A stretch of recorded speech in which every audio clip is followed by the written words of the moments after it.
अस्सलाम वालेकुम। आज की वीडियो में हम करेंगे एक्सरसाइज 3A जज mathematics book 3D3 7th edition जो न्यू एडिशन आया है उस एक्सरसाइज है ये, और इसका हम करेंगे जी क्वेश्चन नंबर 2 करेंगे, और क्वेश्चन नंबर 2 का पार्ट नंबर ए से लेके पार्ट नंबर जी तक करेंगे। इससे जो पिछले जो एक्सरसाइजेज है वो पहले सॉल्व करवा चुकी हूँ, उनका लिंक मैं डिस्क्रिप्शन में दे दूँगी, आप वहाँ से देख लीजिएगा। चैप्टर 4 भी पहले फुल कंप्लीट सॉल्व करवा चुकी हूँ, उसका लिंक भी मैं डिस्क्रिप्शन में दे दूँगी, वो आप देख लीजिएगा। और जो चैप्टर नंबर 8 है वो भी मैं फुल सॉल्व करवा चुकी हूँ, उसका लिंक मैं डिस्क्रिप्शन में दे दूँगी, और चैप्टर नंबर 6 का भी। तो स्टार्ट करते हैं एक्सरसाइज 3A का क्वेश्चन नंबर 2 का पार्ट नंबर ए। तो इसमें हमारे पास है क्या कि हमारे पास लिखा हुआ है कि a+2 is less then 3। Inequality है यहाँ पे, यानी कि ये दोनों आपस में इक्वल नहीं है हमारे पास, क्योंकि ये इक्वेशन नहीं है, ये इनइक्वालिटीज़ हैं। अब हमारे पास दो एक्सप्रेशंस गिवन होते हैं, तो या तो एक बड़ा होता है और एक छोटा होता है, इस तरह हमारे पास है। अब यहाँ पे लिखा हुआ है a+2 इज़ लेस देन 3। इसको हमने क्या करना है, सॉल्व करना है। सॉल्व करके इसमें से वेरिएबल जो है उसको हमने फाइंड आउट करना है कि वेरिएबल की वैल्यू नंबर लाइन पे कहाँ से लेके सो ऑन है, आगे कहाँ तक है, और इसको हमने नंबर लाइन पे फिर इलिस्ट्रेट भी करना है। ठीक है, तो यहाँ पे फिर लिख लेते हैं, मैं यहाँ पे लिख लेती हूँ सोल्यूशन। तो मेरे पास है जी कि a+2 इज़ लेस देन 3। हमें क्या चाहिए, a चाहिए, साथ में ये 2 नहीं चाहिए। तो इसको ख़त्म करने के लिए हमें क्या करना पड़ेगा, बोथ साइड पे 2 को माइनस करना पड़ेगा। तो मैं यहाँ पे लिख दूँगी a+2 -2 इज़ लेस देन 3 - 2। ठीक है, तो ये मेरे पास आ गया। यहाँ पर जो है वो 3 - 2 आ गया। अब यहाँ पे हो जाएगा a, ये 2 और 2 cancel out, is less then 3 - 2 क्या होता है हमारे पास, 1 होता है। तो यहाँ पे मेरे पास क्या आ गया, a इज़ लेस देन 1। तो a इज़ लेस देन 1 आ गया। अब क्या करना है, हमने इसे नंबर लाइन पे मतलब कि लिखना है कि ये कैसे आएगा, नंबर लाइन पे से इलस्ट्रेट करना है, बनाना है इसको हमने नंबर लाइन पे। तो नंबर लाइन पे हम इस तरह कर देते हैं कि मैं यहाँ पे नंबर लाइन बना लेती हूँ। तो नंबर लाइन हमारे पास किस तरह होती है कि इधर मिडल में हमारे पास 0 होता है, और एक साइड पे हमारे पास पॉजिटिव वैल्यूज़ होती हैं, एक साइड पे हमारे पास क्या होता है, नेगेटिव वैल्यूज़ होती हैं। तो मैं उसी तरह कर लेती हूँ, एक साइड पे पॉजिटिव वैल्यूज़ यानी कि 1 2 3 4, और एक साइड पे नेगेटिव वैल्यूज़ -1 -2 -3 और सो ऑन। ठीक है, अब यहाँ पे क्या है, a is less then 1। a की वैल्यूज़ क्या होंगी हमारे पास, 1 से छोटी, लेकिन 1 इंक्लूड नहीं है क्योंकि इसके नीचे यहाँ पे == का साइन नहीं है। ठीक है, तो यहाँ पे फिर मैं लिखूँगी 1 से ये स्टार्ट हो रही है, लेकिन 1 देखिए इसके बीच में इंक्लूड नहीं है, इस वजह से ये जो डॉट है ये अनफिल्ड रहेगा, हम इसे फिल नहीं करेंगे।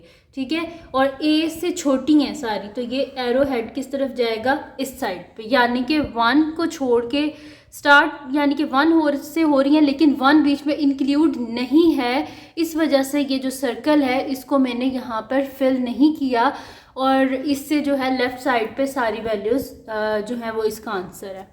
अब नेक्स्ट जो है हमारे पास वो इसका बी पार्ट है, तो उसको साइड पे ही कर लेते हैं। बी पार्ट जो है वो मेरे पास है कि b - 3 is greater than equals to 4। Solution start करते हैं हम इसका। तो मेरे पास है कि b - 3 is greater than equals to 4। हमें b चाहिए, साथ में -3 नहीं चाहिए, तो बोथ साइड पे क्या कर देंगे, +3 is greater than equals to 4 + 3, ये दोनों कैंसिल आउट। तो b is greater than equals to 4 + 3 क्या होता है हमारे पास, 7 होता है, यानी कि b का आंसर मेरे पास क्या आ गया, 7 हो गया। अब ये जो केस है ये डिफरेंट है। अब यहाँ पर देखिए हमारे पास क्या है, b का आंसर है b और b से बड़ी वैल्यूज़। ठीक है, तो यहाँ पे फिर हम नंबर लाइन बना लेते हैं। नंबर लाइन मैं यहाँ पे बना लेती हूँ, इसमें हम लिख लेते हैं कि क्योंकि ये सारा पॉजिटिव साइड पे जा रहा है, जैसे नेगेटिव की मैं कुछ एक वैल्यू लिख लेती हूँ, 2 लिख लेती हूँ। ठीक है, ना भी लिखें तो कोई मसला नहीं है। तो 0 में इस साइड पे लिख देती हूँ, -1 -2, बाकी हम पॉजिटिव साइड वाली वैल्यूज़ लिख लेते हैं, 1 2 3 4 5 6 7 8। ठीक है, अब मेरे पास यहाँ पर क्या है कि हमने क्या करना है, इस greater than and equals to 7, बल्कि अगर हम इसको 7 से थोड़ी सी और आगे वैल्यूज़ ले जाते तो ज़्यादा शायद ये बेहतर होता। तो इसको मैं वैसे वो भी बना के दिखा दूँगी। तो यहाँ पे हमारे पास क्या होगा, 7 और 7 से बड़ी वैल्यूज़। ठीक है, b is greater than and equals to 7, यानी कि 7 और 7 से बड़ी वैल्यूज़, यानी कि एरो हेड इस साइड पे जाएगा और अब 7 फिल्ड होगा। वो इस वजह से क्योंकि यहाँ पे इक्वल टू का साइन है, यानी कि 7 और 7 से बड़ी। अगर मैं यहाँ पे आपको बना दूँ ये नंबर लाइन इस तरह के, यहाँ पे मैं लिख दूँ वैल्यूज़ कि 5 से आगे लिख दूँ, जैसे 5, 6, 7, 8, 9, 10, 11, 12, ठीक है। तो ये 7 से स्टार्ट हो रही हैं और 7 से बड़ी सारी वैल्यूज़ और बीच में 7 भी इंक्लूड है। इस वजह से सर्कल को यहाँ पे फिल कर दिया क्योंकि 7 भी इंक्लूड है, क्योंकि यहाँ पे इक्वल टू का भी साइन है, यहाँ पर नहीं था, इस वजह से सर्कल जो है वो अनफिल्ड है, क्योंकि ये वैल्यू बीच में इंक्लूड नहीं थी लेकिन यहाँ पे इंक्लूड है, इस वजह से सर्कल को फिल कर दिया। ठीक है, तो ये हो गया जी इसका बी पार्ट। उम्मीद है कि समझ आ गई होगी आप लोगों को। तो अब कर लेते हैं इसका नेक्स्ट पार्ट जो कि मेरे पास है जी इसका सी पार्ट। तो सी पार्ट को हम यहाँ पे कर लेते हैं। सी पार्ट है जी मेरे पास कि -c+3 इज़ ग्रेटर देन 5। तो इसको हम सॉल्व करते हैं। मैं यहाँ पे लिख लेती हूँ सोल्यूशन। तो मेरे पास है जी -c+3 इज़ ग्रेटर देन 5। हमें क्या चाहिए? हमें चाहिए c की वैल्यू चाहिए, साथ में ये +3 नहीं चाहिए, तो बोथ साइड पे हम क्या करेंगे? -3। तो फिर मैं यहाँ पे कर देती हूँ कि -c+3 इज़ ग्रेटर देन 5 - 3। ठीक है, मैं बोथ साइड पे क्या कर रही हूँ? -3 कर रही हूँ। तो मेरे पास क्या हो जाएगा? +3 और -3 कैंसिल आउट, तो -c इज़ ग्रेटर देन, मेरे पास क्या आ जाएगा? 5 में से 3 गए तो 2 आ गया मेरे पास। ठीक है, लेकिन अब यहाँ पे मसला क्या है? c के साथ नेगेटिव साइन है और कभी भी हमारे पास जो वेरिएबल होता है उसके साथ नेगेटिव साइन नहीं होना चाहिए। इस साइन को हमें यहाँ से ख़त्म करना पड़ेगा। इसको ख़त्म करने के लिए हमें यहाँ पर इसको -1 से बोथ साइड पे मल्टीप्लाई करना पड़ेगा। तो -c into -1 is greater then 2 into -1। तो माइनस माइनस क्या हो जाएगा? +c हो जाएगा मेरे पास। और जब भी हम माइनस साइन से बोथ साइड पे मल्टीप्लाई करेंगे तो हमारे पास इनइक्वालिटी क्या हो जाएगी? चेंज हो जाएगी। पहले ग्रेटर का साइन था, अब लेस का हो जाएगा और -2। ठीक है, यानी कि मेरे पास आंसर क्या आ गया? c इज़ लेस देन -2, -2 से छोटी वैल्यूज़। तो अब यहाँ पे मैं नंबर लाइन पर बना लेती हूँ। तो नंबर लाइन यहाँ पे लिख लेते हैं जी। ये मेरे पास आ गया 0, इस साइड पे पॉजिटिव वैल्यूज़ 1 2 3 और इस साइड पे नेगेटिव वैल्यूज़। ठीक है जी, तो यहाँ पे मेरे पास क्या लिखा हुआ है कि c इज़ लेस देन -2, यानी कि -2 से छोटी वैल्यूज़। तो -2 से छोटी वैल्यूज़ किस साइड पे होंगी? जाहिर सी बात है लेफ़्ट साइड पे। जैसे ही जितना हम लेफ़्ट साइड पे जाते जाएंगे उतनी हमारे पास क्या होती जाएंगी? छोटी वैल्यूज़ होती जाएंगी, और जितना हम राइट साइड पे जाते जाएंगे हमारे पास उतनी बड़ी वैल्यूज़ होती जाएंगी। तो यहाँ पे कर लेते हैं फिर कि मैं यहाँ पे सर्कल बना लेती हूँ -2 और इससे छोटी वैल्यूज़। ठीक है, लेकिन यहाँ पे -2 इंक्लूड नहीं है क्योंकि यहाँ पे इक्वल टू का साइन नहीं है। इस वजह से ये जो सर्कल है ये अनफिल्ड रहेगा और यहाँ पर हमारे पास आ गया जी इसका आंसर। अब करते हैं हम इसका नेक्स्ट पार्ट जो कि मेरे पास है जी इसका डी पार्ट। तो डी पार्ट को यहाँ पे लिख लेते हैं। डी पार्ट है जी मेरे पास कि 4 - d is less than equals to 4। ठीक है, ये मेरे पास इसका सोल्यूशन स्टार्ट करते हैं हम। अब यहाँ पे मेरे पास है 4 - d is less than equals to 4। अब हमें क्या चाहिए? हमें चाहिए d चाहिए, साथ में ये वाला 4 नहीं चाहिए। तो हम बोथ साइड पे क्या करेंगे? -4 कर देंगे। ठीक है, तो फिर मैं यहाँ पे कर देती हूँ 4 -d -4 is less than equals to 4 -4। ये दोनों कैंसिल आउट, तो -d is less than equals to, मेरे पास क्या हो जाएगा? 4 - 4 0। लेकिन हमारे पास वेरिएबल के साथ माइनस साइन नहीं होना चाहिए। यहाँ पे हमें क्या करना पड़ेगा? यहाँ पर हमें -1 से मल्टीप्लाई कराना पड़ेगा। तो -1 into -d is less than equals to -1 into 0।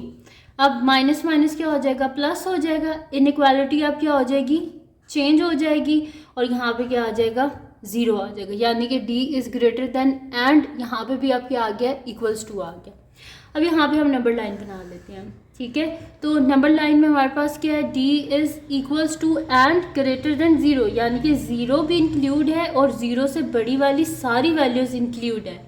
तो यहाँ पे लिख लेते हैं ज़ीरो, यहाँ पे -1 -2 और इस साइड पे सारी पॉजिटिव वैल्यूज़ लिख लेते हैं। तो यहाँ पे मेरे पास क्या है, ज़ीरो और ज़ीरो से बड़ी वैल्यूज़, लेकिन ये इक्वल टू का साइन है, इस वजह से इसको हम फिल करेंगे क्योंकि ये ज़ीरो भी साथ में इंक्लूड है। तो यहाँ पे हो गया जी, डी पार्ट भी सॉल्व हो गया। अब हम चलते हैं इसके नेक्स्ट पार्ट की तरफ, जो कि मेरे पास है जी इसका ई पार्ट। तो मैं यहाँ पे लिख लेती हूँ, ई पार्ट मेरे पास है। इजी से क्वेश्चंस हैं, कोई मुश्किल नहीं है, जस्ट एक छोटा सा इसके बीच में कॉन्सेप्ट है कि आपने करना क्या है कि वेरिएबल की वैल्यू को मतलब कि फाइंड आउट आपने करना है कि वेरिएबल की वैल्यूज़ की रेंज क्या, मतलब कि कहाँ से कहाँ तक है ये, ठीक है, वो आपने फाइंड आउट करना है। और उसके अलावा आपने नंबर लाइन पे ये देखना है कि अगर तो इक्वल टू का साइन होगा तो सर्कल फिल होगा, अदरवाइज़ नहीं होगा, ठीक है। तो यहाँ पे फिर मैं कर लेती हूँ, ई पार्ट मेरे पास है कि -2e -1 is less than equals to 2। इसका सोल्यूशन स्टार्ट करते हैं हम। तो गिवन क्या है मेरे पास, -2e -1 is less than equals to 2। हमें क्या चाहिए, e चाहिए साथ में, कि -1 नहीं चाहिए, तो बोथ साइड पे क्या करेंगे, +1। -2e -1 +1 is less than equals to 2 + 1। ये दोनों cancel out, -2e is less than equals to 3। अब यहाँ पर हमें क्या करना है, ये माइनस साइन यहाँ से ख़त्म करना है। तो माइनस साइन को ख़त्म करने के लिए हमें क्या करना पड़ेगा, बोथ साइड पे मल्टीप्लाई करना पड़ेगा -1 से। तो -1 into -2e is less than equals to 3 into -1। तो माइनस माइनस क्या हो गया, +2e। अब इनइक्वालिटी क्या हो जाएगी, चेंज हो जाएगी, क्योंकि हमने माइनस से मल्टीप्लाई किया है। Is greater than equals to 3 into -1 -3। अब हमें क्या चाहिए, e चाहिए साथ में, 2 नहीं चाहिए, बोथ साइड पे 2 से डिवाइड कर देंगे, 2 और 2 कैंसिल आउट। तो e is greater than equals to -3/2। अब -3/2 किसके इक्वल होता है, -3/2 को हम यहाँ पे क्या कर देंगे, डिवाइड कर देंगे 3 को 2 से, तो 2 1 ज़ा 2, पीछे बचा 1, यानी कि e is greater than equals to, point डाल लेते हैं, 10 हो जाएगा, 2 5 ज़ा 10, ठीक है। तो अगर आप इसे पॉइंट्स में लिखना चाहते हैं, क्योंकि हमने इसे नंबर लाइन पे प्लेस करना है, तो उस वजह से हमें यहाँ पे पॉइंट्स में पता होना चाहिए कि किसके इक्वल है। तो e is greater than equals to -1.5। अब हम क्या करेंगे कि यहाँ पर कि नंबर लाइन जो है उसको ड्रॉ कर लेते हैं यहाँ पर। तो ये आगे जी नंबर लाइन, ये हो गया 0, ये -1 -2 और इस साइड पे हो जाएगा 1 और यहाँ पे हो जाएगा 2 और लास्ट में 3। अब क्या है मेरे पास 1.5 है, 1.5 कहाँ पे होगा, 1 और 2 के बिल्कुल यहाँ पर मिडल में 1.5। तो हमारे पास क्या है कि ई जो है वो हमारे पास किसके इक्वल है, बल्कि ये -1.5 है। तो ये हमारे पास किसर होगा, ये हमारे पास हो जाएगा जी इस साइड पे होगा हमारे पास, ठीक है, क्योंकि ये -1.5 है, तो इस वजह से ये यहाँ पर नहीं होगा, ये -1.5 हमारे पास यहाँ से होगा, ठीक है। तो ये हो गया मेरे पास -1.5 और e is greater than and equal to, यानी कि ये आएगा हमारे पास इस साइड पे, ठीक है, क्योंकि यहाँ पे क्या लिखा हुआ है कि e जो है वो हमारे पास इक्वल है -1.5 के और इससे ग्रेटर वैल्यू के, तो यानी कि ये भी यहाँ पे इंक्लूड होगा, सही है। -1.5 था, इस वजह से ये नेगेटिव साइड में आएगा -1.5, ठीक है, पॉजिटिव साइड में नहीं, ये माइनस का साइन है साथ में। तो ये हो गया हमारे पास। अब क्या करना है हमने, अब हमने इसका करना है नेक्स्ट पार्ट, जो कि मेरे पास है इसका एफ पार्ट। तो एफ पार्ट है जी मेरे पास के, यहाँ पे लिख लेते हैं,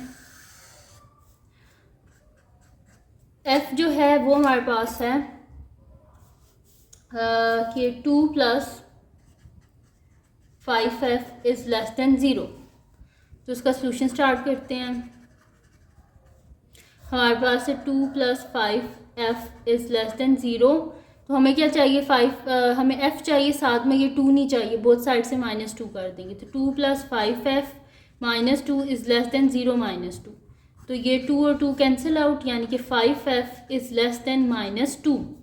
अब हमें f चाहिए, साथ में ये 5 नहीं चाहिए, बोथ साइड पे 5 से डिवाइड कर देंगे, ये और ये कैंसिल आउट, तो f इज़ लेस देन -2/5, इसको डिवाइड कर लेते हैं साइड पे, तो 0.25 4 ज़ा 20, यानी कि f इज़ लेस देन -0.4, यानी कि अब मेरे पास क्या हो गया कि 0.4 और उससे छोटी वैल्यूज़। तो यहाँ पे नंबर लाइन में ड्रॉ कर लेती हूँ, तो यहाँ पे मेरे पास आ जाएगा कि 0, यहाँ पे पॉजिटिव वैल्यूज़ और यहाँ पे नेगेटिव वैल्यूज़। ठीक है जी, तो यहाँ पे क्या है -0.4, यानी कि 0.5 अगर यहाँ पे होगा तो ये से थोड़ा सा पीछे होगा, तो -0.4, तो हमारे पास क्या है कि f इज़ लेस देन -0.4, यानी कि 0.4 से छोटी सारी वैल्यूज़, और 0.4 इंक्लूड नहीं है क्योंकि यहाँ पे नीचे इक्वल टू का साइन नहीं है, यहाँ पे था इक्वल टू का साइन, इस वजह से ये इंक्लूड था, यहाँ पे नहीं है, तो इस वजह से ये इसको मैंने फिल नहीं किया क्योंकि इसमें -0.4 इंक्लूड नहीं है। ठीक है जी, तो अब इसका लास्ट पार्ट कर लेते हैं आज की वीडियो का, जो कि मेरे पास है जी इसका जी पार्ट। तो जी पार्ट है जी मेरे पास कि g-7 is greater than equals to 1 - g। तो इसका सोल्यूशन स्टार्ट करते हैं हम। तो मेरे पास है g-7 is greater than equals to 1 - g। ठीक है जी, ये मेरे पास है। अब इसमें क्या करेंगे हम, बोथ साइड पे +g कर देंगे ताकि मुझे यहाँ से -g को ख़त्म करना है। तो मैं कर दूँगी g-7 + g is greater than equals to 1 - g + g। ये दोनों कैंसिल आउट और g + g क्या हो जाएगा, 2g-7 is greater than equals to 1। अब यहाँ पे क्या करेंगे, मुझे ये -7 नहीं चाहिए, मैं बोथ साइड पे +7 करूँगी, तो 2g-7 + 7 is greater than equals to 1 + 7। ये दोनों कैंसिल आउट, तो 2g is greater than equals to 8। हमें क्या चाहिए, g चाहिए, साथ में ये 2 नहीं चाहिए, बोथ साइड पे 2 से डिवाइड कर देंगे, 2 और 2 कैंसिल आउट, और 2 4 ज़ा 8, यानी कि g is greater than equals to 4। ठीक है जी, तो g क्या है मेरे पास, greater than and equals to 4 है। तो यहाँ पे हम नंबर लाइन ड्रॉ कर लेंगे, तो ये आ गया मेरे पास 0, ये -1 -2, और यहाँ पे क्या कर देंगे, सारी पॉजिटिव वैल्यूज़ लिख लेते हैं। ठीक है जी, तो अब यहाँ पे क्या है कि जी हमारे पास क्या है 4 और 4 से बड़ी वैल्यूज़, तो ये और इससे बड़ी वैल्यूज़, और 4 भी क्योंकि यहाँ पे नीचे इक्वल टू का साइन है, इस वजह से साथ में 4 भी क्या होगा, इंक्लूड होगा। ठीक है, तो ये आ गया जी हमारे पास इसका आंसर, इसके जी पार्ट का भी। तो ये थी जी आज की वीडियो जिसमें मैंने आपको करवाया है एक्सरसाइज जो हमारे पास है 3A, इसका क्वेश्चन नंबर 2। तो अगर ये वीडियो आपके लिए हेल्पफुल हो तो इसको लाइक कीजिएगा, मेरे चैनल को सब्सक्राइब कीजिएगा और बेल आइकन को लाजमी प्रेस कर दीजिएगा ताकि आपको न्यू आने वाली वीडियोस के बारे में पता चल सके। और जो मेरा सेकंड चैनल है जिसके बीच मेरी कुकिंग की, क्राफ्ट्स की, रीडर्स की, ट्रैवलिंग की वीडियोस हैं, उसका लिंक भी डिस्क्रिप्शन में है, उसको सब्सक्राइब कर दीजिएगा। और जो मेरी बहन का चैनल है उसका लिंक भी डिस्क्रिप्शन में है, उसको भी सब्सक्राइब कर दीजिएगा। और अपनी दुआओं में लाजमी याद रखिएगा। अल्लाह हाफिज़।